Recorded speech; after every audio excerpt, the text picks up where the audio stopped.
আসসালামু আলাইকুম দর্শক, আপনারা সবাই কেমন আছেন? অনেক দিন আপনাদের সাথে কথাবার্তা হয় না, তাই আবারও চলে এলাম আপনাদের মাঝে। আজকে কালকে গতকালকে প্রায় 4টার পর থেকেই এমন বৃষ্টি নামছে, প্রচুর পরিমাণ বৃষ্টি হয়েছে গাইস। আপনারা সবাই দেখতে পাচ্ছেন এত বৃষ্টি হয়েছে পুরা এই বছরের জন্য। কালকেই পুরা সব স্মৃতি সারাই দেখেন আমার বেগুন খেতে পানি জমে গেছে গা। দেখছেন কি পরিমাণ পানি জমছে আমার গাছে, বেগুন ক্ষেতের ভিতরে পানি জমে গেছে গা। নিচে থাকলে বেগুনগুলো নষ্ট হয়ে যায়, পোকায় ধরে যায়, এমন একটা অবস্থা থাকে। পরিস্থিতি খুব খারাপ পর্যায়ে চলে যেতেছে। গাছগুলো তুলে দিতে হবে গাইস।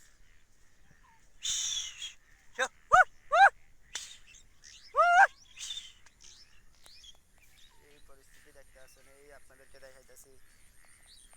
এই দেখেন আমার বেগুন গাছে কি পরিমাণ বেগুন ধরছে। এই দেখেন মাশাআল্লাহ দিলে অনেক সুন্দর সুন্দর বেগুন ধরছে, অনেক বড় বড়। বর্তমান সিজনে এরকম বেগুন পাওয়াটা খুব টাফ একটা বিষয়।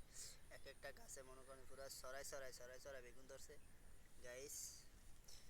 আপনারা যদি আমার সাথে আমার এই বীজ জাতের বেগুন নিতে চান, তাহলে আপনারা আমাদের সাথে যোগাযোগ করবেন।